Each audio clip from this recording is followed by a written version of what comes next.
Hello, welcome to Fayette County Public Library Storytime. I'm Miss Kim and this is Miss Lisa.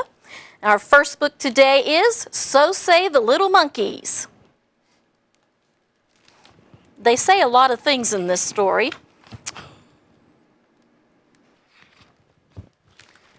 A lot of things. Near the deep black waters of a dark, cool river, tiny, tiny monkeys jabber in the sun.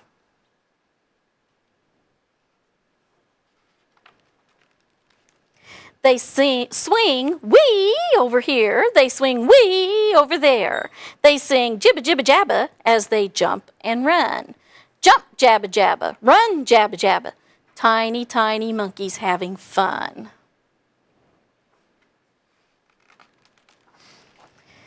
As they climb tall trees full of sharp, sharp thorns, their tiny black mouths shriek, ow, ow, ow! Still they climb up, up, and they slide down, down. They sing jibba jibba jabba, swinging round and round. Jump jibba jabba, run jabba jabba, slide jabba jabba. Tiny, tiny monkeys having fun. Do you ever try to climb a tree? I used to climb a tree, but it got too little for me. That was one of my favorite things to do as a girl. At the end of the day, when it's time to rest, most others go to their warm, cozy nests. Toucan snuggles deep in a dry tree hole. Armadillo burrows underground like a mole. There's your toucan and the armadillo. That's a messed up toucan. They don't have its color. But the tiny, tiny monkeys creep, creep, creep up thorny, thorny trees where they try to sleep. There's an ouch over there. There's an ouch over here. They cry jabba, jabba as the rain draws near.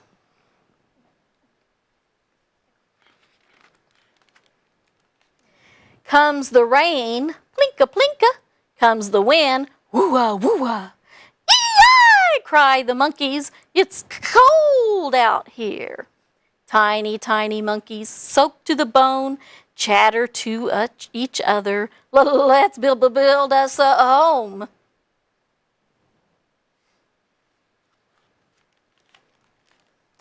But when the next day dawns and the sun comes out, tiny, tiny monkeys screech and shout.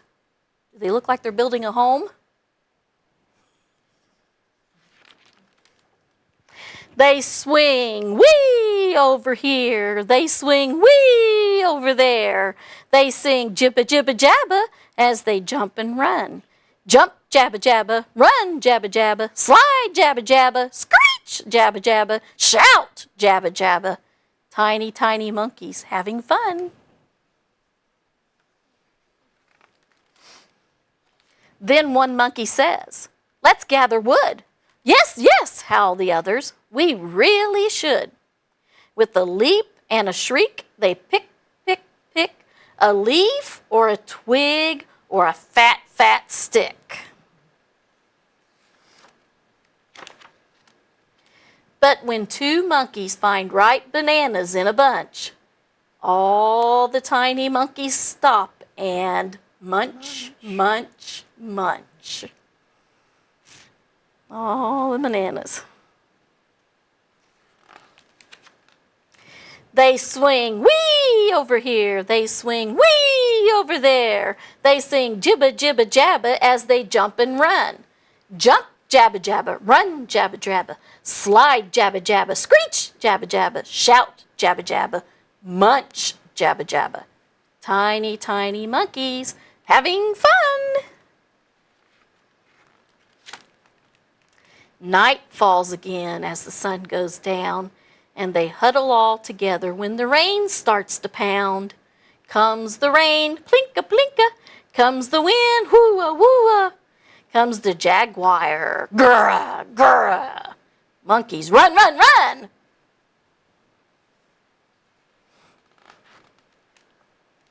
Now each tired monkey is wishing for a bed. We should have built a house just like we said. But what do you think they do the next day? Do they build a warm nest? Or do they eat and play? What do you think? Finally built a nest. They swing wee over here. They swing wee over there. They sing a maha tomorrow as they jump and run. Jump, jabba jabba, run, jabba jabba, slide, jabba jabba, screech, jabba jabba, shout, jabba jabba, munch, jabba jabba, swing, jabba jabba, sing, jabba jabba. Amana tomorrow. Will it ever come? You think they'll ever get their house built? So how are they going to deal with the rain and the jaguars if they don't ever build that house? They'll just have to live by it. If I was a silverback gorilla, I'd just build a home for them so they just run in. You would be nice to them then, wouldn't you? If I'm a silverback gorilla. All right. Because silverback gorillas are the leaders of the gorillas. Well, Miss Lisa has a flannel board for us, so let's see how we do with that today. Okay, so what was it that the monkeys wanted to eat in the story Miss Kim just read? What is that? Bananas, right? So you all have some banana cards. So we'll start over here. If you'll bring your banana card up to the flannel board, and then you're going to count the bananas and find the number that goes with how many bananas are on your card. You stick it up there for us. Oh, good. And how many bananas do you have? One, Can you right. find the number Can you find the one? number one? And she sort of just put it right underneath it. Yeah, is this a one? I'm going to stick it right here. There we How's go. that? All right, pick one of your, you want to go ahead and do your other one? Okay, go ahead and come to your other one. Okay, and how many bananas are there? Can you put the two down underneath it? There you go, perfect. Good job. All right, great job. All right, go ahead and bring your cards up next. Zane, Yep. Let's see how many bananas you have. you put it real close so we'll have enough room for all of them. Yeah, there we go. 1, 2, 3, 4, 5, 6, 7. All right, where's the 7? You can just leave the card and then just pick the number from the row. Good job, that was a 7. Fantastic. All right, what about your other card? How many bananas do you have on that one?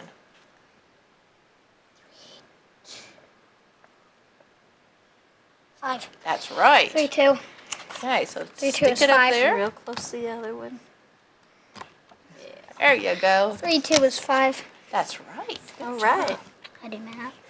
All right, bring your cards on up here. You've got them counted already or not? Oh, look, he's putting them in order, it looks like. I'm going to stick. All right, can you count your bananas? I Yeah. already did it. Okay, well, pick the number that goes with it. Numbers. I did. Well, we want you to put the number down underneath the card. Can you pick the number up and move it? There you go. There you go. Yeah. Cute. All right, very good. We should have just had that many bananas until All right, we finally bring built your our house. card on up. I bet you can just stick it and hang it down right here at the bottom. And you put your number beside it. We might turn it over. Yeah. There you go. Whoops. All right. You have 9 bananas there, don't you? Mhm. Wow. Good.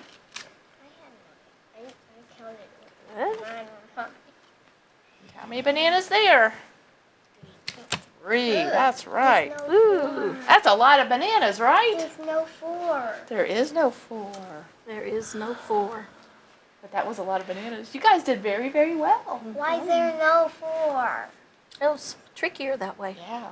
Tried to trick you. Okay, you guys ready for another cool story? Yeah. This is called The Talking Pot. Now, do you have some pots and pans at your house? Do any of them talk to you? No. This I have one's- a snake that does. I have a giant stuffed rattlesnake. Oh my. He can come to life, actually. Well, this is called The Talking Pot, and it is a Danish folk tale. So let's see what happens to this pot that talks. A man and his wife were once living in a very small cottage, the smallest and the poorest hut in the whole village. They were so poor that they often lacked their daily bread. They had been obliged to sell almost everything they had, but they managed somehow to keep their only cow. See the cow? At length they decided that the cow too must go, and the man led her away, intending to take her to market to sell. There goes the man, he's going to sell his cow. As he walked along the road, a stranger stopped him, asking him if he intended to sell the animal and how much he would take for it. "I think," answered he, "that $100 would be a fair price." "Money I cannot give you," said the stranger, "but I have something that is worth as much as $100. Here is a pot that I am willing to exchange for your cow." And he showed the man the iron pot with 3 legs and a handle. "A pot!" exclaimed the cow's owner. "What possible use would I have with a pot, since I have nothing to put in it? My wife and children cannot eat the iron pot. No, money is what I have, and money is what I must get." So he's not willing to trade, is he? Well, the 2 men looked at each other, and at the cow and at the pot.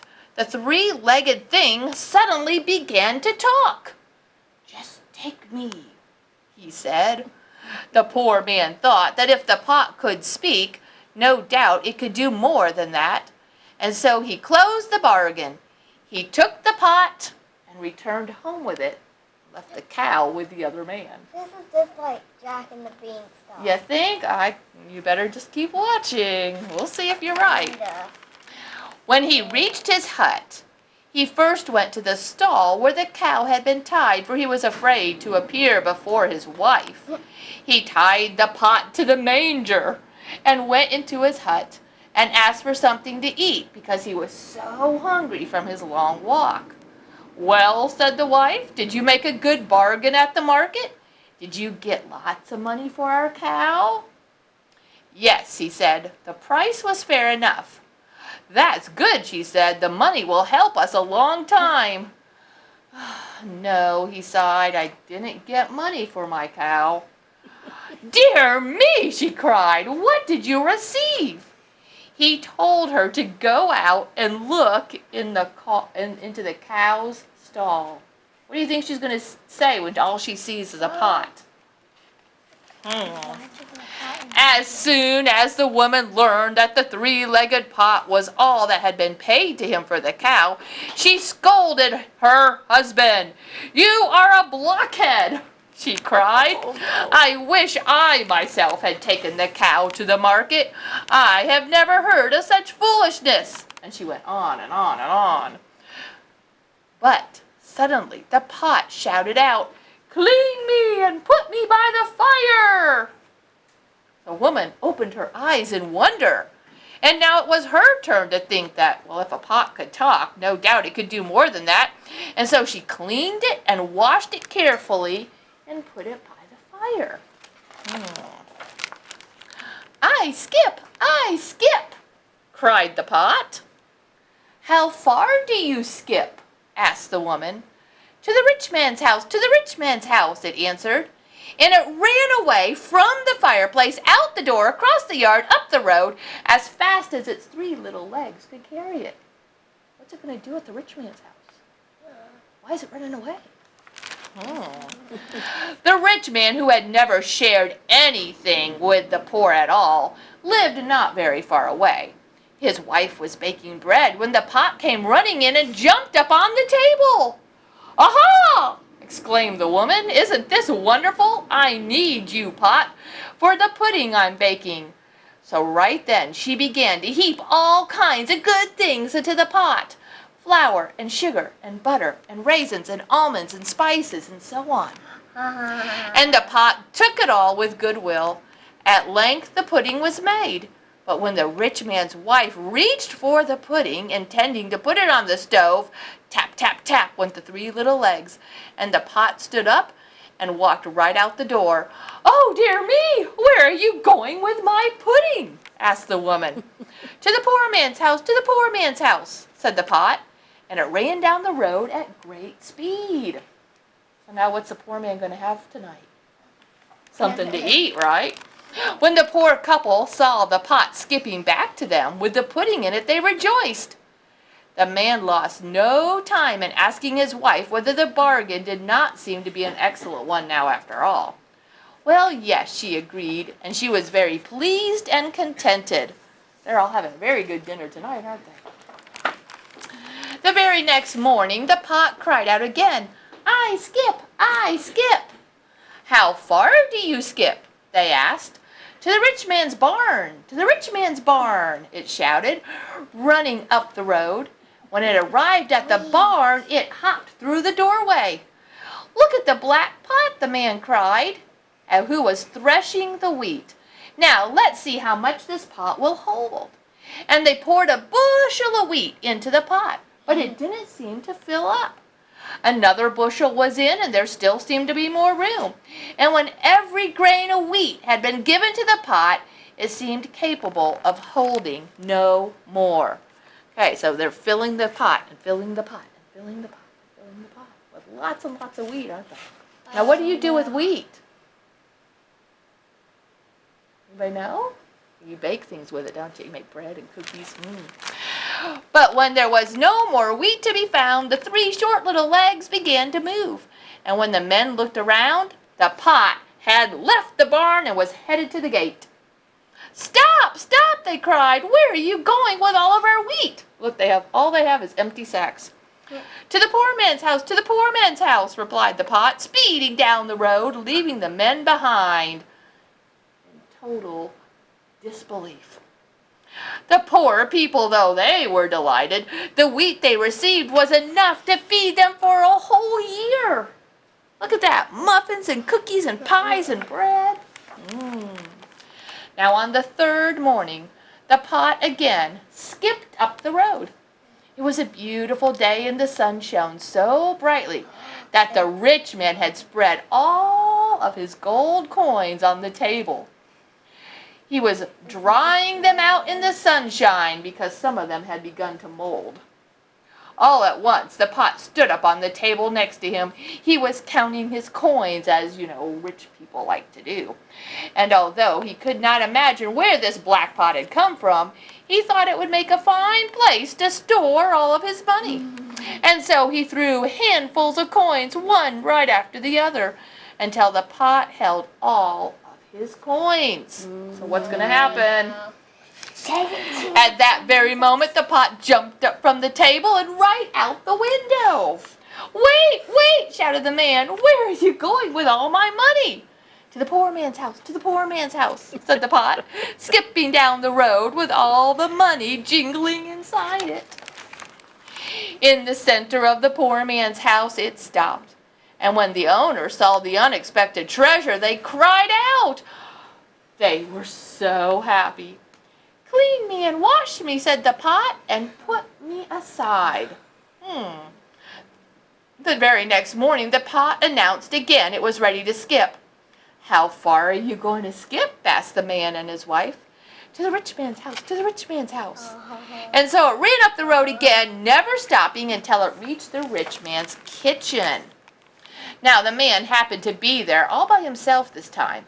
And as he saw the pot, he cried out, "Hey, there's that pot that carried away our pudding and our wheat and our money. I shall make it return to me what it stole." The man flung himself upon the pot, but found that he was unable to get off again. I skip," shouted the pot. "Skip to the North Pole if you wish," yelled the man, who was furiously trying to let go and free himself. But the 3 short little legs kept moving on rapidly down the road. Where's the pot taking the rich man? The poor man and the wife saw the pot and the man pass their door, but it never thought about stopping. For all that I know, it went right on all the way. To where? The North Pole. The poor couple was now rich. And they thought often about the wonderful pot with the 3 little legs that skipped cheerfully for their good. But now it was gone, and they have never seen it again. They took it to the North And Pole. yeah, and that's the story of the talking pot. It went in probably the water. I don't know, it might have. That's a pretty cool story. So by this time of the year, we're all ready for summer, aren't we? And summer things like camping and fishing and swimming and all of those things. But when summer comes, so comes the mosquitoes. Have you ever wondered why mosquitoes buzz in your ears? I know. That's the title of this book, Why Mosquitoes Buzz in People's Ears.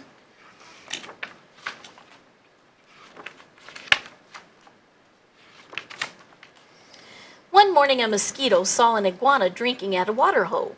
The mosquito said, "Iguana, you will never believe what I saw yesterday." "Try me," said the iguana.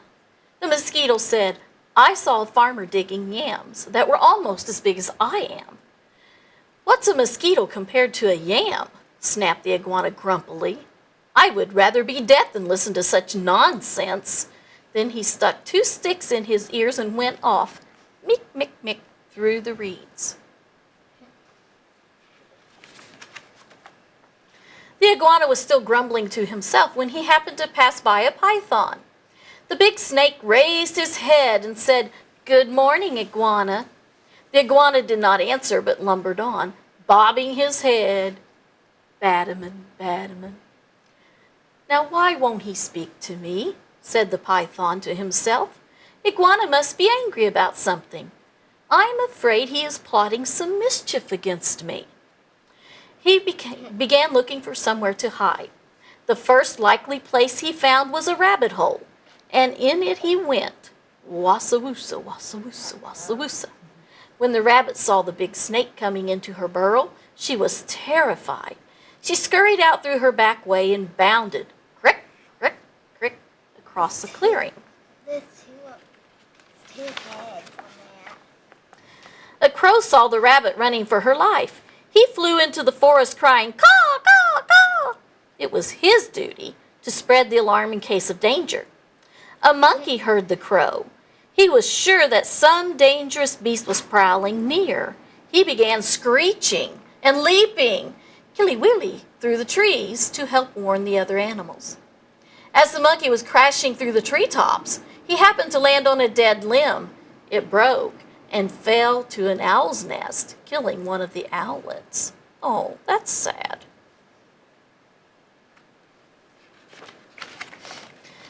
Mother Owl was not at home, for though she usually hunted only in the night, this morning she was still out searching for one more tidbit to satisfy her hungry babies.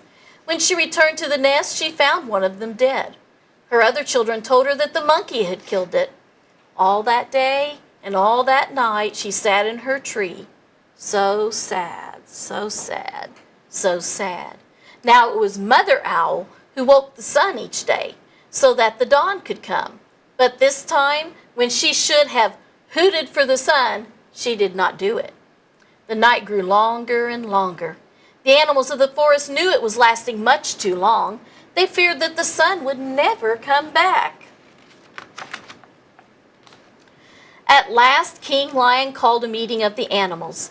They came and sat down, pim, pim, pim, around a council fire.